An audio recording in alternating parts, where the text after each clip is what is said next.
We are in the summer of 2024 and I found myself flying Tinywhoop and small drones all the time these days. And I was kind of wondering why is that until I found myself talking to a friend saying this. I'm flying a lot these days because I got an Air65 and an Air75 and it's so easy to fly them in parks I have around. And it's so much fun because I can do tricks and acrobatics with those small drones and test my limits. They resist a lot of crashes so far, so I dare much more with them than with other drones. And that's actually the reality. This summer I've been testing a few small drones like the YMZFPV Lightning2, the Betafpv Air65, the Betafpv Air75 and the Tinyape from Darwin FPV. Not all of these are Tinywhoops, there are small drones and Tinywhoops, but I see kind of a tendency of going smaller, and in my case, I'm almost forgetting about flying at 5 inches these days. And while I keep thinking about this, I think that I can summarize the beauty of flying a Tinywhoop in 2 points. Number one is that the small size of these drones, they open a lot of new spaces, new places where you can have fun. Like those kid parks, they become like an amusement park for drones when you have all these kind of things that you can go through and jump around, and it becomes like a very nice, interesting area for you to try your FPV freestyle tricks and these kind of things. If you compare it with the 5 inches in this case, for those bigger drones you need a much bigger spaces where you can fly without having to be worried that you're bothering someone or that the sound that it's making is gonna bother someone, and just the fact that you need more space for the drone to go faster, to speed up, you're gonna need larger spaces than for a Tinywhoop that you can do it in a few meters. Number two is that when someone sees one of these Tinywhoops, they see a toy. When people see a 5 inches, they don't think of a toy directly. And I can understand, because when you get a 5 inches flying fast, the sound that it does is something that could raise some eyebrows. On the other hand, flying a Tinywhoop in a park, people don't bother, they don't care about it, and I see that some of them get curious and they come to me and they ask about it, they hold the drone in their hands, and I give my goggles to people and kids to see what you see from the drone's perspective, and they get very curious and very happy to learn something new. But when I've flown my 5 inches, I have gotten a couple of people, especially ladies, coming to complain that I'm bothering their dreams or their sleep, even though they live like half kilometer away from where I'm flying. But I have to say that I also think that the fact that Tinywhoops are getting much better these days, it's influencing the fact that people want to fly them more inside and outside. For example, the Betafpv Air series with the 65 and 75, it's an amazing pair of drones, of Tinywhoops that you can fly indoors or outdoors, both of them actually. They are not like in the past where you use a Tinywhoop just to cruise around and go maybe into smaller holes. These new Tinywhoops, they are very powerful, they are very light, and you get to do tricks and you get to do freestyle things that I couldn't do before just because of the characteristics of the drones.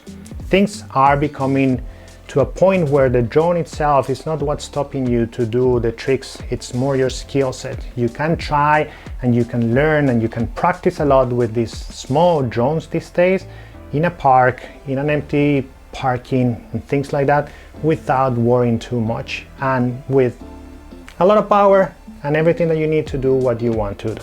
And the best part of it is that a Tinywhoop is very inexpensive compared to a 5 inches, for example. If you look at Betafpv website, the Air65 and the Air75 is just under 100 USD on their website.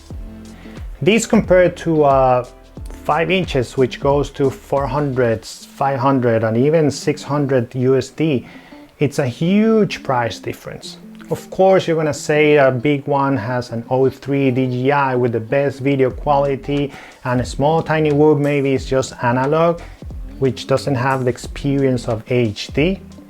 But I can tell you that a Tinywhoop, even analog, it's a lot of fun.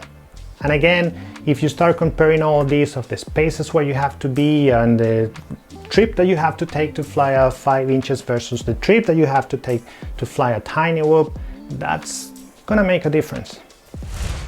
The spare parts are also much cheaper on a Tinywhoop than on a bigger drone, but I have to admit that fixing a Tinywhoop these days, it's getting a little bit more complicated because you have to solder very small pads. Before, when the weight of the drone was a little bit higher, you could have contacts and you could just plug the motors, for example. But these days you have to solder, and if you have to repair and change one of these small motors, it's not the simplest thing, especially if you compare it to a 5 inches where you have big pads and it's very easy to solder those things.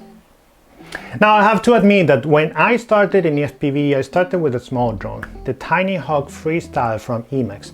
That's a 2.5 inches drone, and at the moment I thought that it was very difficult to fly, especially later when I moved to a 5 inches very close in time. When I got that drone, I felt that the 5 inches was much more controllable and it was easier to fly than the Tiny Hawk. Around the same time, I bought a Tinywhoop to fly indoors because it was getting winter here in Sweden and I couldn't fly that thing inside my house. I was crashing everywhere and I could barely do something, which at the point was not fun, and it kind of discouraged me of flying Tinywhoops then. But then I got much better flying FPV in general, and the Tinywhoops came back to my repertoire and I started to fly indoors, and it got better and funnier to fly these things, to the point now that, again, when I see myself capable of doing tricks and do things that I couldn't do before with a small drone, I'm tending to grab my Tinywhoop to have some fun inside the house, or a quick pack to fly, than to go out and fly my 5 inches and do a whole trip for flying FPV. But I've heard stories from both sides, people starting with the Tinywhoops and moving to the 5 inches, or the other way around. What's your case?